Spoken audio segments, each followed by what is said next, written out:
আমরা মুস্তাফিজ ইস্যুতে দেখলাম বাংলাদেশ দল বিশ্বকাপ খেলতে ভারতে গেল না, আলটিমেটলি টোটালি বিশ্বকাপটাই বাংলাদেশ খেলতে পারলো না। এটা কি অন্য কোনো সলিউশন হতো না? অন্য কোনোভাবে প্রতিবাদ করা যেত না? আমরা ভারতের সাথে দ্বিপাক্ষিক সিরিজ কি বয়কট করতে পারতাম না? আমরা সরাসরি বিশ্বকাপ না খেলার এই যে স্ট্যান্ডটা নেওয়া হয়েছিল অন্তর্বর্তী সরকারের আমলে, এবং সেখানে আমিনুল ইসলাম বুলবুল বিসিবি প্রেসিডেন্ট তিনি পাকিস্তানে গেলেন, নিজেকে এমনভাবে উপস্থাপন করলেন যে তার জন্য বাংলাদেশ নিষেধাজ্ঞা এড়াতে পেরেছে, আইসিসির শাস্তি এড়াতে পেরেছে বিশ্বকাপ না খেলায়। ইভেন তিনি হয়তো একটা আন্ডার 19 ওয়ার্ল্ড কাপ বাংলাদেশে নিয়ে আসতে পেরেছেন।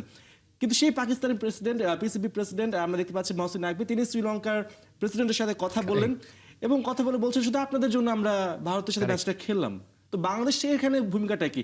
আমিনুল ইসলাম বুলবুলকে ডেকে নিয়ে যাওয়া হলো কি জন্য? নাটক মঞ্চস্থ করার জন্য? 100% নাটক মঞ্চায়ন করার জন্য এবং তাদেরকে ওই যে আপনার বলে না অনুরোধ করো, আমাকে চাটুকারিতা করো, এই সব করার জন্যই কিন্তু আপনার তাকে ডেকে নিয়ে দেওয়া হয়েছে। আদারওয়াইজ ওখানে যাওয়ার কোনো মানে হয় না। বাংলাদেশকে কি করেছে পাকিস্তান, কিন্তু ওই যে যেটু বললো যে শাস্তি দেওয়া যাবে না, এটা ওই চাটুকারিতার জন্য আপনাকে হয়তো ওই শাস্তি বা যে জিনিসগুলো ফিনান্সিয়াল আপনার রেস্ট্রিকশন আসতো সেগুলি আপনার হয়তো হয়নি। কিন্তু বিষয়টা হলো বাংলাদেশের ক্রিকেটকে আপনি যেভাবে ডুবিয়ে দিয়েছেন, আপনার উপদেষ্টারা বা আসিফ নজরুল যে কাজটা করেছেন সেই কাজটা তাকে আপনি কেন বোঝাতে সক্ষম হননি? কিন্তু পুরো বোর্ড কেন আপনারা একসঙ্গে যে গিয়ে একদম কঠোর অবস্থান নেননি বা পরিষ্কার করে ইভেন জার্নালিস্টদেরও কেন আপনার ব্রিফিংয়ে পরিষ্কার বলেননি? সরকার আমাদের দিচ্ছে না। প্রথম থেকে আপনারা নিজেদের ঘাড়ে মানে নিজেরা বলছেন আমরা যাব না, ওখানে অনেক সন্ত্রাসী এই রয়েছে ওই রয়েছে, অনেক কথা বলছেন।